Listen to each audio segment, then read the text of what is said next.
Welcome in to the live desk. I'm Janae Hancock. On this Monday morning, we are just 15 days away from the general election on November 5th. And as election day gets closer, I'm sure you all know a lot of political text messages and phone calls are starting to come in day by day. But really, how do you separate the legitimate ones from the fake ones?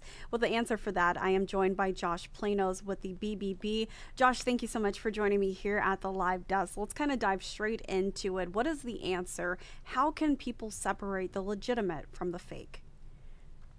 Yeah, so you're going to want to pay a very close attention to what those text messages consist of, right? If it looks like it comes from your local Republican, Democratic, Independent party, that's going to be a little bit more legitimate on average. But if it allegedly comes from, say, a particular campaign or a super PAC or a crowdfunding initiative that you've never heard of, those are the ones you really want to tread carefully with because typically you have to opt in to receive that type of communication. So in nearly all of these cases, you're going to benefit from doing some additional lines of research, right? Simply looking up the name of that campaign and whether or not they are soliciting for donations, as they so frequently are, over text message. That should really get you to the bottom of a lot of what is ultimately reported to us.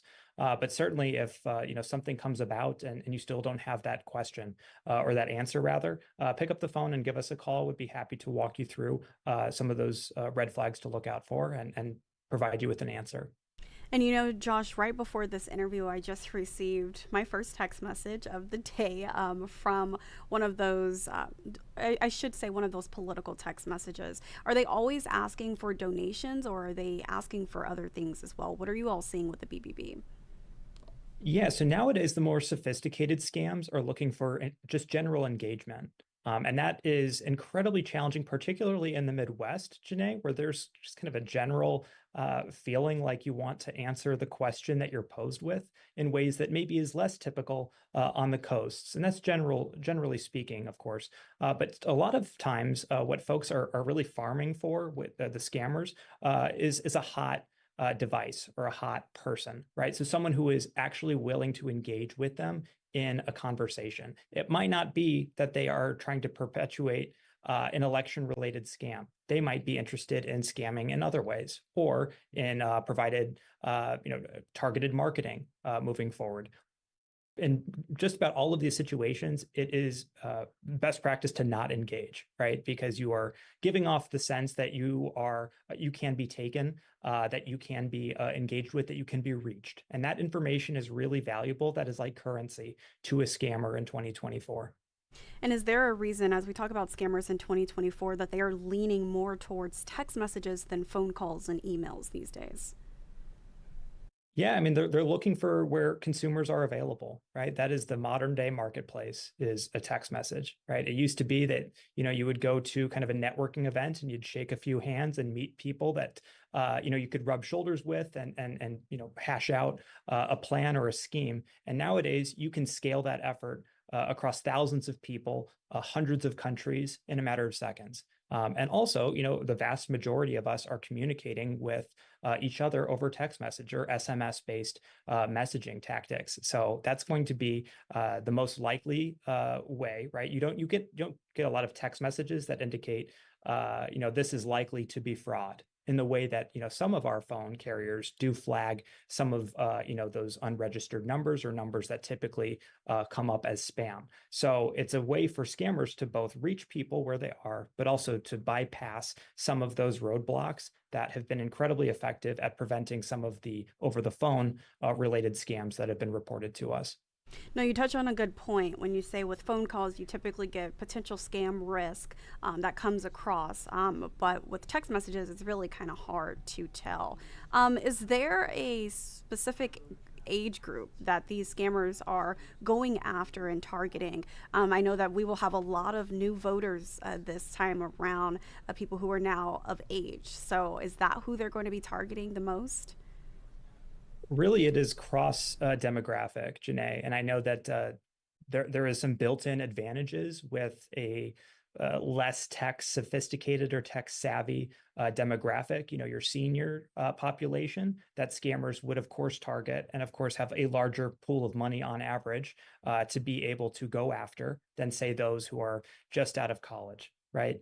However, with the 18 to 24 demo, which has reported election related scams to the BBB this year, you are working with a community that might never have previously voted before. So they might not know, to be frank, that this is not standard practice.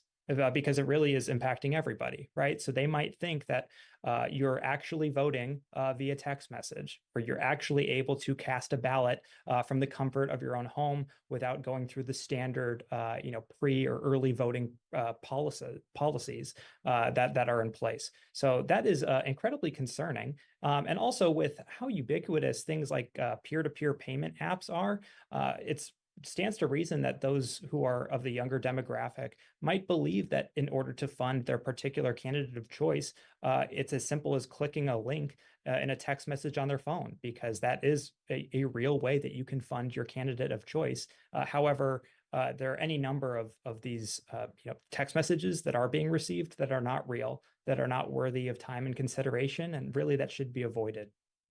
Josh, I think the good news here, here locally, is that you all haven't received any reports of voters in Kansas City or Missouri or Kansas that have fallen victim to political text message scams.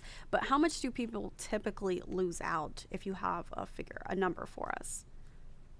Yeah, really, Janae, it does depend on the type of tactic, right? If it's something where you're looking to fund a whole series of candidates, right? Not just a single candidate in the general election, that ballpark is much bigger, right? Because you're being asked to fund multiple candidates. So, I mean, we could talk about, a couple dozen dollars to a couple $100 to a couple $1,000, right? And people are incredibly motivated along political lines, and as a result are willing to pony up and put their money behind the candidate that they feel has their best intentions at the top of mind, right? So we have heard of folks losing a considerable sum of money to what they thought was a donation made to increase their chances of running a successful campaign. We've also heard of people, losing just a couple of dollars.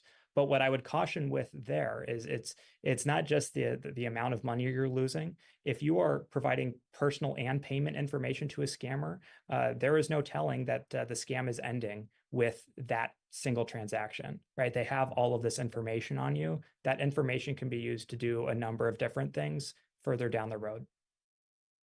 All good information there, and things to keep in mind as we look ahead to November 5th, the general election. Josh Planos with the Better Business Bureau. I want to thank you so much for joining me here at the Live Desk for this week's edition of News You Can Use, and we'll be in touch soon. Thanks, Janae.